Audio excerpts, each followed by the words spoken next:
ट्राला एक भेज दे मुताबगढ़ साढ़े कोई 8-10 दिन लंघ जा नहीं मिल रहा।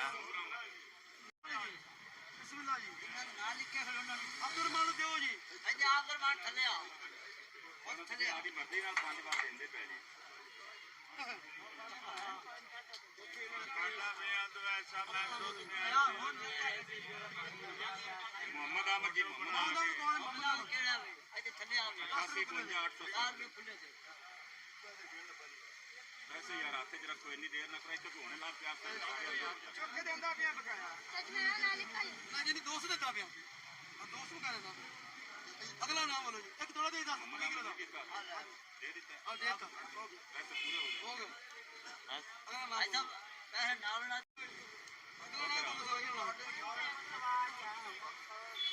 अगला नाम बोलो अगला नाम हेलो जी थोड़ा जो लाइन पे रखो खड़ा इस पे चला तो दो फुट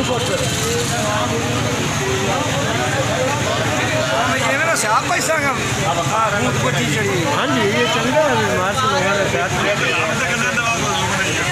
ये तो होना आ रहा है मुझे पता है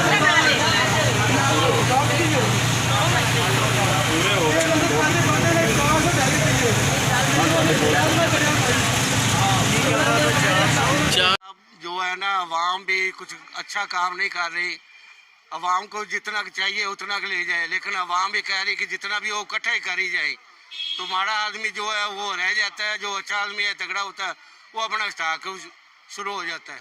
आपको मिल्क की तरफ से कितना आटा मिल रहा है रोजाना की तरफ से? जो एक दिन 2 दिन छोड़ के मिलता है 20 तोड़े 15 तोड़े, आज मिले हैं 30 तोड़े। अच्छा, कितनी कीमत में आप फरोख्त कर रही है? 805 रुपए।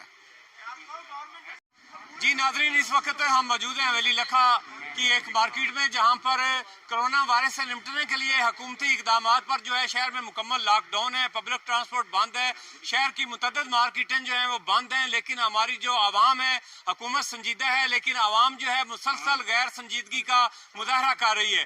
दूसरी तरफ मसनूई तौर पर आटे का बहरान जो है वो पैदा कर दिया गया है। लोग जो है आप ये देख रहे हैं कि आटा खरीदने के लिए यहाँ पर पहुंचे हुए हैं।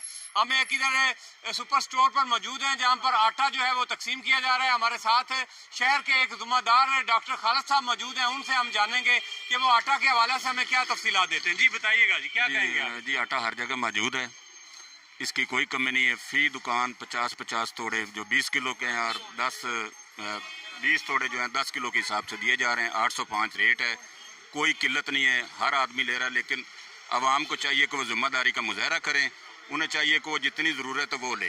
जी नाज़रीन, आपने सुना कि डॉक्टर साहब का कहना है कि आटा जो है वो वाफर मिकदार में फ्लोज मिल की तरफ से जो है वो जारी किया जा रहा है। लेकिन आवाम जो है उन्होंने खुद ही खौफ और राज फैला रखा है और आटा जो है वो एक से ज़्यादा बैग खरीद कर ले जाते हैं और अपने घर में आटा स्टोर कर रहे हैं, जिसकी वजह से ज़रूरतमंद अफराद जो हैं वो पीछे रह जाते हैं। जी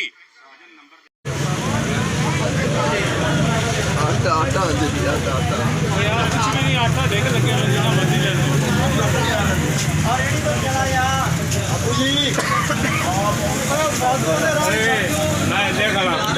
नहीं खला यहाँ पे आता है।